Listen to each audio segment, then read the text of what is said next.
Vamos orar. Pai querido, mais uma vez suplicamos Tua direção no estudo da Tua Palavra. Abre nosso entendimento para compreender o que queres nos dizer. Em nome de Jesus. Amém. Amém. Vamos estudar hoje o tema da salvação.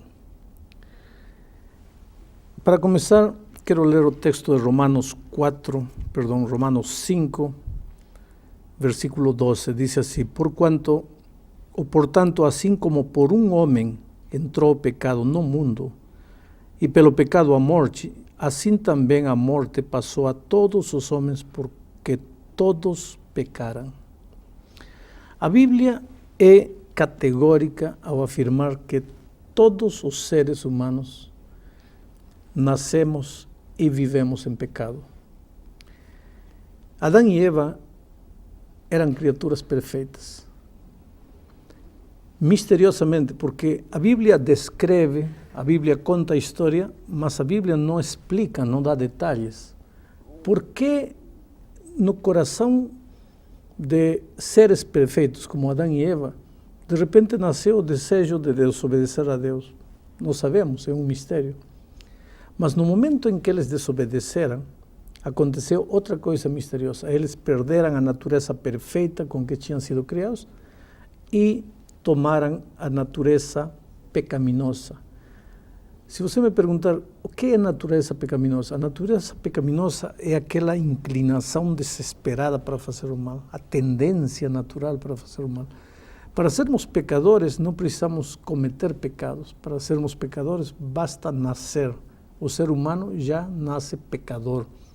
Não pecador no sentido de fazer coisas pecaminosas, mas pecador no sentido de nascer separado de Deus e com vontade de viver longe de Deus.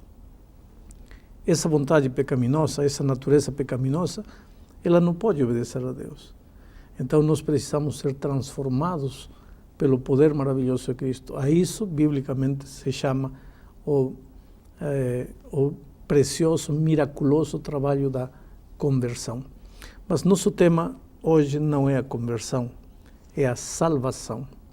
Se todos estamos pecados, se todos estamos em pecado, se todos nascemos em pecado, se todos somos pecadores, então vem o que diz Romanos capítulo 6, versículo 23, porque o salário do pecado é a morte, mas o dom gratuito de Deus é vida eterna em Cristo Jesus nosso Senhor. Quer dizer, se todos somos pecadores, todos estamos condenados à morte. E é por isso que precisamos de salvação. Muito bem, Cristo veio a este mundo, morreu na cruz para pagar o preço de pecados que Ele não cometeu. Porque Cristo foi tentado em tudo, mas nunca pecou. Então Ele pagou o preço de pecados, não dele, mas de nossos pecados. Mas essa morte vicária de Cristo, que pagou os pecados da humanidade, só serve para quem aceitar. Por isso, São João, e este último texto que vou ler, 3,16, contém uma verdade que todos os cristãos deveríamos colocar na mente. Diz assim: porque Deus amou o mundo de tal maneira que deu o seu Filho unigênito, para que todo aquele que nele crê não pereça, mas tenha vida eterna. Não diz para que todos tenham vida eterna, diz para todo aquele que nele crê. Então, a salvação que Cristo oferece é válida unicamente para aquele que crê, para aquele que aceita. E essa salvação está ao nosso dispor todo dia, enquanto estivermos dispostos a abrir o coração e dizer: Senhor, eu preciso de Ti. Pastor, o senhor falou em salvação, não é? Que Deus pensou na nossa salvação a partir do momento que o homem pecou, mas dá a entender de que Deus sabia que ia haver o pecado e por isso já planejou, né? Já idealizou o plano da salvação. Foi essa a sequência? Sabia, Deus sabia. A Bíblia diz que aqui em Apocalipse capítulo 13, versículo 8 diz: e adorá-lo-ão todos os que habitam sobre a terra, aqueles cujos nomes não foram escritos no livro da vida do Cordeiro, que foi morto desde a fundação do mundo. O Cordeiro foi morto desde a fundação do mundo. Quer dizer que o plano de salvação não foi um plano de emergência. O pecado não tomou por surpresa a Deus. Quando o homem pecou, Deus não agarrou a cabeça e disse, o homem pecou e agora faço o quê? Não. Nos planos divinos, Deus já sabia o que ia acontecer e estava provisto o plano de salvação para ele. Pastor, o senhor pode repetir para mim, para que eu seja salvo, o que eu preciso fazer exatamente então? Para daí então fazer minha outra pergunta. Crer. A Bíblia diz, crê no Senhor Jesus Cristo e serás salvo tu e a tua casa. Tá bem, então agora eu estou crendo, eu estou acreditando na salvação. Muito bem. E isso então é para todo sempre, amém? Ah, bom, aí é outra história. Você crê e aceita a salvação. Agora, o difícil não é ser salvo. Ser salvo é a coisa mais simples. Tudo que você precisa na vida para se salvar é, primeiro, reconhecer que você é um pecador. Segundo, reconhecer que você não pode. Terceiro, reconhecer que Deus pode. Pronto. Extende a mão, está salvo. Um segundo, está salvo. Difícil é conservar a experiência da salvação. Pastor, e por que o plano da salvação, para que ele tivesse efeito, para que ele fosse válido, digamos assim, né? Por que tinha que envolver justamente Jesus? Veja, o homem tinha pecado e o salário do pecado é a morte. Portanto, se o homem não queria morrer, queria salvar-se, alguém tinha que morrer em lugar dele. Outro homem não poderia morrer, porque outro homem precisaria também se salvar. Portanto, outro homem não poderia morrer em lugar dele. Um anjo não poderia morrer, porque um anjo não tem vida própria, tem vida dependente. A única pessoa que poderia morrer para salvar o ser humano é Deus. Mas Deus não pode morrer, porque Deus é Deus. Então Deus teve que se tornar um ser humano para morrer em lugar do homem, a fim de que o homem ficasse livre da punição da morte que merecia. Pastor, em alguns textos da Bíblia, a impressão que se tem quando fala em eleição, os eleitos, né? A impressão que me dá é que alguns são predestinados à salvação e outros já são predestinados à perdição.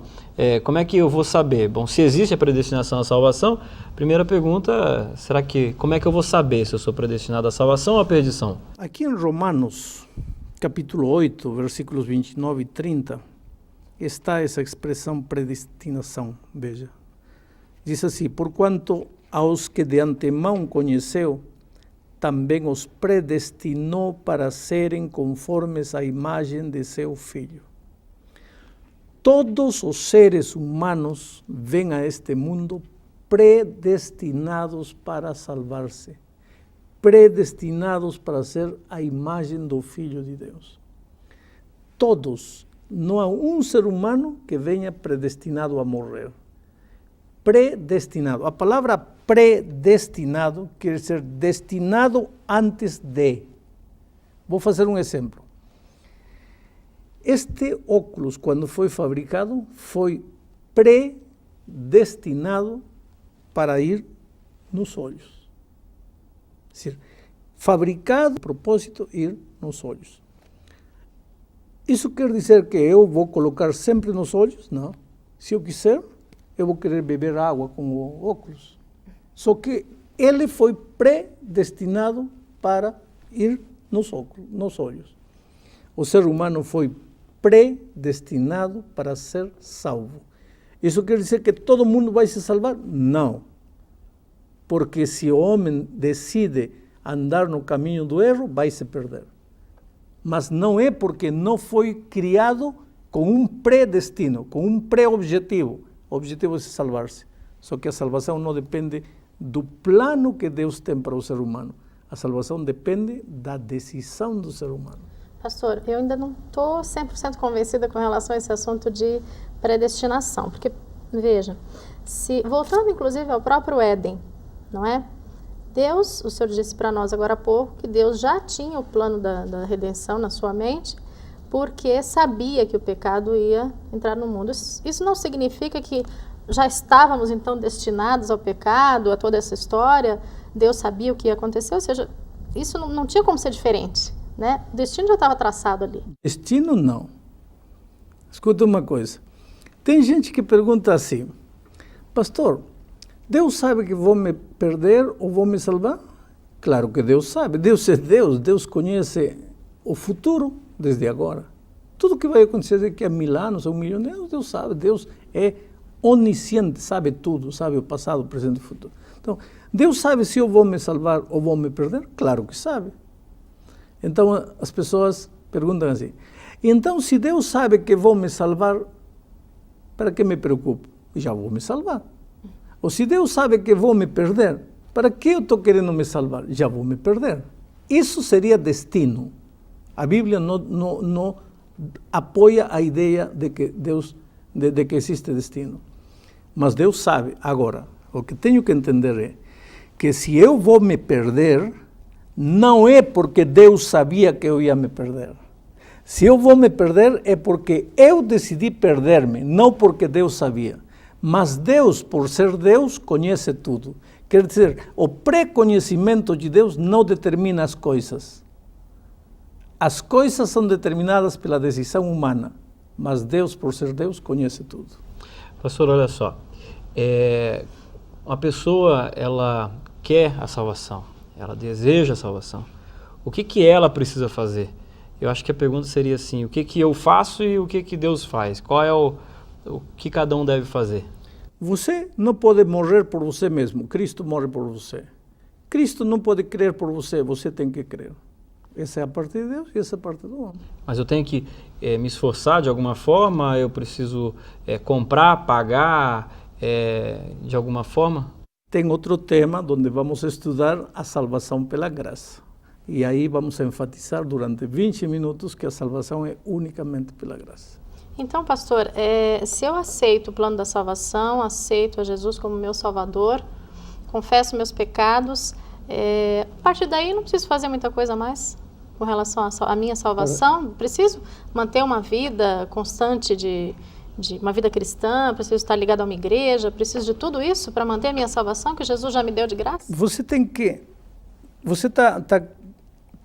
separar as coisas. Uma coisa é alcançar a salvação, mas você não alcança a salvação e morre. Você alcança a salvação e continua vivendo. Como alcança a salvação? Crendo em Cristo. Exato. Como vive depois da experiência de salvação? Aí não basta crer. Aí, se você crê, você tem que manter comunhão com Cristo. E o que é manter comunhão com Cristo? Há um estudo à parte que vamos estudar isso, orar todo dia, estudar a Bíblia todo dia e trazer uma pessoa para Cristo. E quando você está em comunhão com Cristo, tua vida é uma vida de obediência. Obediência a quê? A palavra de Deus. Em síntese, aos 10 mandamentos de Deus. Quero dizer que tenho que guardar os mandamentos para salvar? Não, Senhor. Você se salva pela graça. Você tem que viver como salvo. A obediência não ganha a salvação. Mas não me diga que você está salvo se não obedece. A obediência é uma evidência de que você alcançou a salvação. Mas não é requisito para alcançar a salvação. Pastor, se a salvação é uma decisão pessoal, né? Eu decido, eu quero, eu aceito. E eu sou salvo pela graça. É uma coisa individual. O senhor acredita nessa história de oração intercessória? Ou seja, eu orar em favor de uma outra pessoa para que essa pessoa possa ser salva. E alguns, inclusive, têm aí também a ideia de eu orar por alguém que já morreu. Existe essa possibilidade? Não, você está entrando em 2 terrenos completamente diferentes. Orar por quem morreu, essa é outra história que vamos estudar quando estudemos o que acontece com os que morrem. Vamos a falar agora de orar em favor de uma pessoa. Vamos dizer que Márcia não quer saber nada de Deus, não quer saber nada de Cristo, não quer saber nada de salvar-se. Mas você gosta dela e quer que ela se salve. E agora você ora e ora e ora a Deus. Então vem a pergunta que você está querendo fazer. Vale a pena orar por ela quando ela não quer saber nada de salvar-se? Vale a pena. Mas por quê? Por o seguinte: se você não orar por ela, e o Espírito Santo trabalhar no coração dela para ela se salvar, o diabo, que é astuto, vai dizer a Deus, espera Deus, por que está trabalhando com a Márcia, se a Márcia não quer nada? Não diz que você respeita a liberdade, por que não está respeitando a liberdade dela? Ela não quer se salvar, por que teu Espírito está incomodando ela? Acaso ela pediu? Ela não pediu, por que está atormentando ela? Então, quando você ora em favor dela, e o diabo vai onde Deus e diz, por que está trabalhando com a Márcia se a Márcia não pediu? Você está lhe dando um argumento a Deus, porque Deus diz assim, tudo bem, a Márcia não pediu, mas o Elmar pediu. Eu não estou respondendo à oração da Márcia, porque a Márcia não pediu nada. Estou respondendo à oração do Elmar, porque eu respondo todas as orações. Quer dizer, quando você ora em favor de outra pessoa, está dando a Deus um argumento para ele continuar fazendo o seu trabalho de tocar o coração das pessoas. Pastor, mais uma pergunta. Deus criou todo o universo, né? Nós já estudamos sobre isso. E o universo é imenso, milhares e milhares de planetas e galáxias, enfim. E a Terra fica tão pequenininha, né, num universo tão grande como esse, fica um grão de areia na praia, né? Por que Deus, com tanta coisa já perfeita na sua mão, por que Ele se interessou tanto por um grão de areia a ponto de planejar, né, idealizar um plano como esse, sacrificar o seu próprio filho? Só tem uma explicação, e é o amor. Porque Deus é Deus. Deus disse que até quando um fio de teu cabelo cai, Ele sabe. Quando um passarinho morre, Ele sabe. Ele conhece o nome de cada estrela e há infinidade de estrelas nos céus. Ele sabe o número de grãozinhos de areia que existem no mar e no deserto. Ele sabe tudo. Ora, se Deus conhece cabelo, pena de passarinho, grão de areia, como não vai saber quem é Márcia, quem é Elmar, ou quem é Alejandro? Ele sabe, ele se interessa pela gente, ele ama a gente. O problema é que a gente às vezes duvida do amor de Deus, porque a gente vive num mundo onde se ama o bonito, se ama o brilhante, se ama o inteligente. Você vai dar a coroa de ouro, a medalha de ouro para o primeiro, nunca para o último. Mas com Deus não é assim. Deus ama o ser humano. Se você é feio, se você é bonito, se você é rico, se você é pobre, se você é bom, se você é mau, Deus te ama. Se há uma coisa que o ser humano nunca poderá fazer, é fazer que Deus deixe de amá-lo, porque Deus vai amá-lo sempre, em todas as circunstâncias. Existe alguma coisa, pastor, que eu possa fazer contra Deus ao ponto dele falar assim, esse aqui eu não quero salvar de forma nenhuma? Nada. Você pode fazer o que quiser contra Deus. Deus nunca vai deixar de amá-lo. E se um dia você se perder, não será porque Deus se cansou, não será porque Deus deixou de amá-lo. Se um dia você se perder, será porque você quis se perder.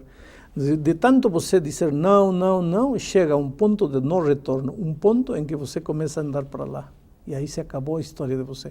Não porque Deus não queira te salvar, sino porque você fechou-se completamente. E o sangue de Jesus na cruz, ele é o suficiente para salvar toda uma humanidade? A todos os seres humanos, mas só vale para quem crê.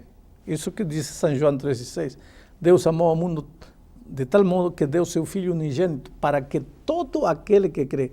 Eu não teria colocado, se eu fosse escritor da Bíblia, para que todo aquele que crê, senão para unicamente aqueles que creem.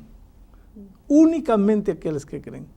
Mas a palavra de Deus é mais abrangente. É todos os que creem.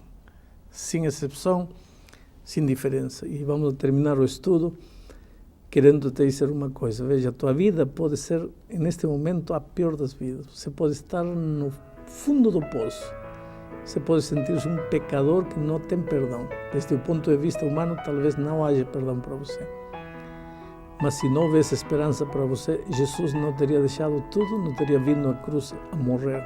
Ele morreu porque te ama, e a morte de Cristo quer dizer que é esperança para você. E embora nesta terra você acha que não vale para ninguém, para Jesus você vale muito.